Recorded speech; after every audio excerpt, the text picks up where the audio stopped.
Hello and welcome to the Charmed Life podcast. I am your host, Tricia Carr. This excerpt is taken from one of my Mystic Arts Academy classes in which a student asked how to work with nature elementals and the Fae realm, and is it safe to do so since so many people claim that fairies are dangerous. If this mini episode intrigues you, then you may want to join the Mystic Arts Academy, as this coming Sunday is all about working with elementals and fairies. Click the link in this episode's description for more information and registration for the Mystic Arts Academy.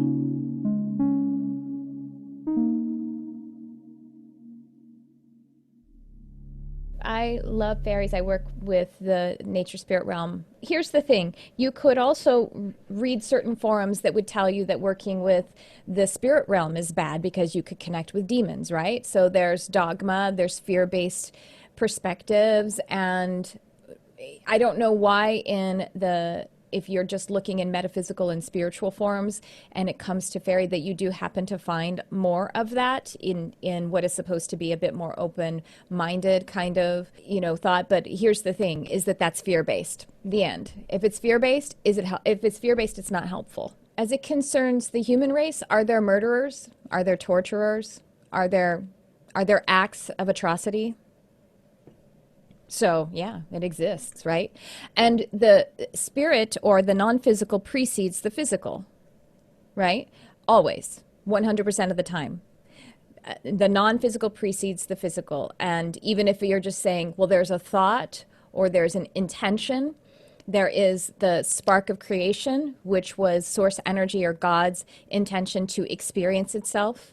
And that was the first thought. That was, the Bible calls it, the Word was with God and the Word was God. It's the creation, God even existing is the experience of an energy experiencing itself. So everything always starts with a non-physical component, and maybe we just call that intention. And down the line of that which is unmanifested or is less manifested or is energetic, way down the line then is matter.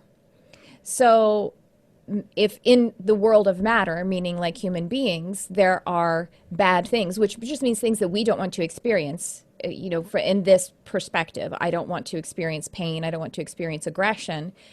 And then, of course, it exists in the non-physical.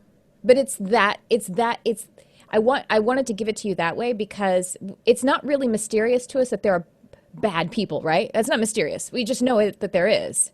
So do you walk around in your life being afraid of murderers? Why do you not worry about murderers? Because you know that you make choices that generally keep you away from them, right? Or faith, whatever you want to call it. I don't know, some mix of that. And it's not helpful for you to walk around being afraid of murderers. It doesn't help the things that will help you to do the good in the world and, be happy generally.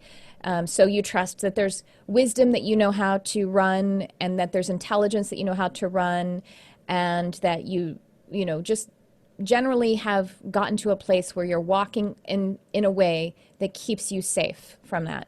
Okay, so that's much more complex and difficult to do than to be safe in the realms where it's less physical, where it's non-physical, whether it's the realms of working with fairies or the realms of working with spirits, which would, if it includes things like demons or negative energies, it's much easier to be safer in the non-physical because it takes a lot more energy and practice to make something matter than it does to make something energetic.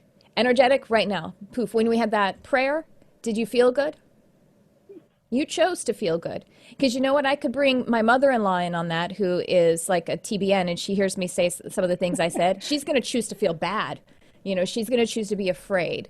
And that's her choice, Sorry to throw my mother-in-law under the bus, but it's just true. It's just that's how she is. That's her belief structure. And so that it is all about that I am energy, and that the I am energy is what you run, your sovereignty, and understanding that you have sovereign free will to conduct a state that is of your choosing. You have absolute free will about that. And that's all that it takes when we're talking about the realms of non-physical, working with nature spirits or working with the higher frequency spirits. that it's just your state that brings in the experiences. It's true in the physical world as well. So if you've already mastered that almost entirely, like you know what I mean? Like there's, and again, this, we got to take away, we got to just release the questions that say, wait, so we're saying that bad people deserve to die? No, that's not what we're saying. I'm simplifying it so we can understand how we actually we are in management of our state. And so here's the thing about all of the realms is that we're always working with them whether we know we are or not. And as it concerns going back to the nature spirit realm or the elementals and the fae and everything, what they're known for is to take care of nature and animals and all of that, and that's true. But they actually just take care of the creation process. So we're running, we have our vibration, which becomes a frequency. That frequency sends a signal out to the field. The field answers it with the components that create matter. And the building blocks of matter, when we get to the things that we want to experience, is like the four elements. So it's kind of like the fifth element calls forth the four elements.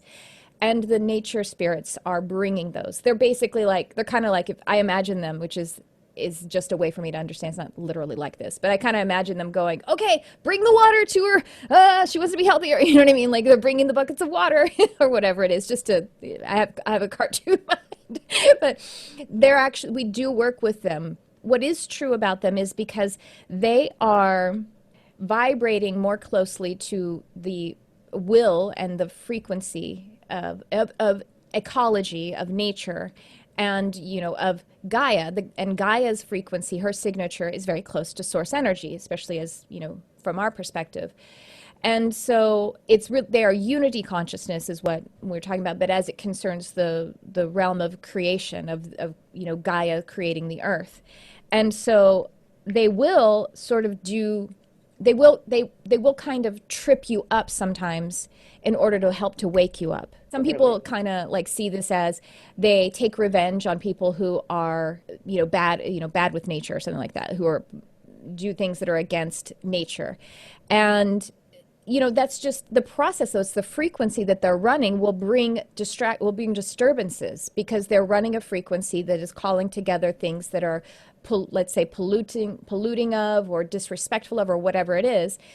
It will just naturally, it's just the cause and effect law, and it will bring that forward. Now, what I have found personally, they're known as mischievous, but I think they're just kind of interrupting frequencies that are not, and they're interrupting energy patterns that are not serving nature, and that means you as well, because you are nature. So sometimes people will be like, oh, fairies hid my crystal. And when I find things misplaced in my room or something like that, and there's no other explanation, it's not because they just want to for shits and giggles and make fun of you. It probably is because whatever thought pattern you had going on where you were, and this is how I like to look at it. If it's like, oh, I'm looking for this particular thing. Let's say my keys are misplaced and there's no logical reason why.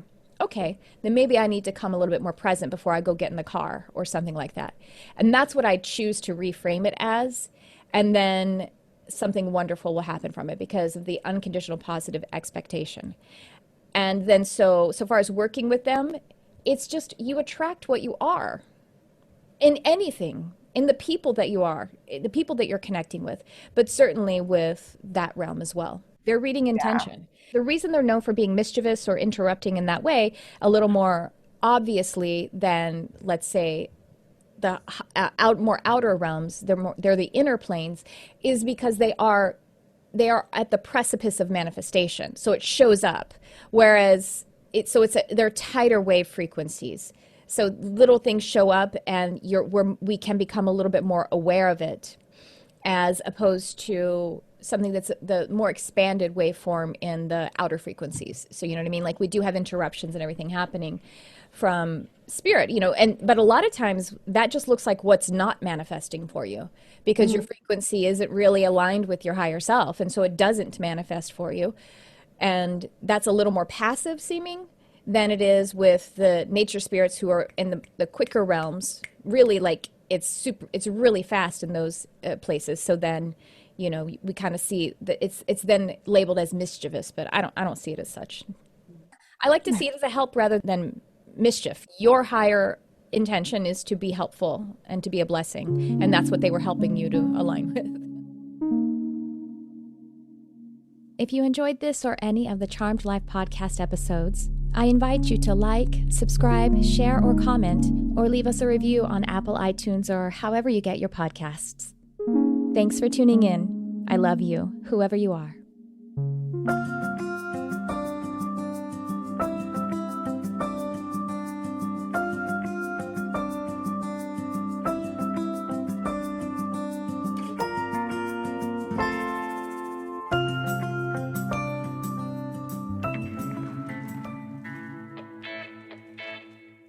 I'm so excited to announce the 2020 Energy Intensive with me, Tricia Carr, and my partner, Crystal Ann Compton.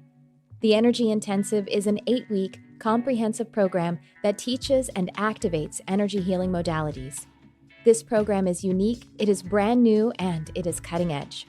It's also perfect for anyone who's interested in healing and energy, and particularly for intuitive people, for metaphysical seekers, and for spiritual practitioners. To learn more about the 2020 Energy Intensive, click the link in the description of this episode.